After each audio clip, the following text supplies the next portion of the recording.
Login failed on Empower Fix. You're ready to check your investments or budget in the Empower app, but instead of your dashboard, you get a frustrating login failed error. It happens more often than you'd think, and most people get this wrong. They assume their password's the problem, but the truth is, login failures on Empower usually come from connectivity or security changes. Here's how to fix it quickly. Step 1. Check if Empower's servers are experiencing downtime. Search Empower app status or visit a site like Down Detector.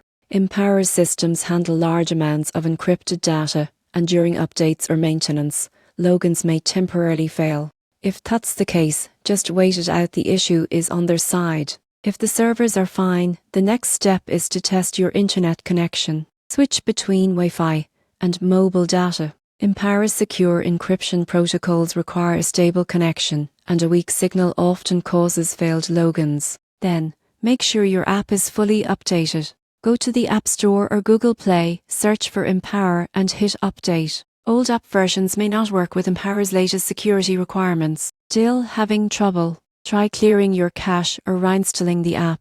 On Android, go to Settings, Apps Empower and select Clear Cache. On iPhone, delete and reinstall. This resets temporary data that might be blocking your login. Another common cause is two-factor authentication. If you recently logged in from a new device or changed your password, Empower may temporarily block access until you verify your identity. Check your email or text messages for verification requests. Also, make sure your phone's date and time settings are set to automatic. Empower's encrypted login system depends on accurate timestamps. Even small clock errors can cause issues. Finally, turn off VPNs, ad blockers or firewall apps. These tools sometimes block Empower's secure servers. Once you've updated and reconnected everything, your login should work again. So, when you see login failed on Empower, don't panic. Follow these quick fixes, and you'll be back to monitoring your money, investments and savings with confidence.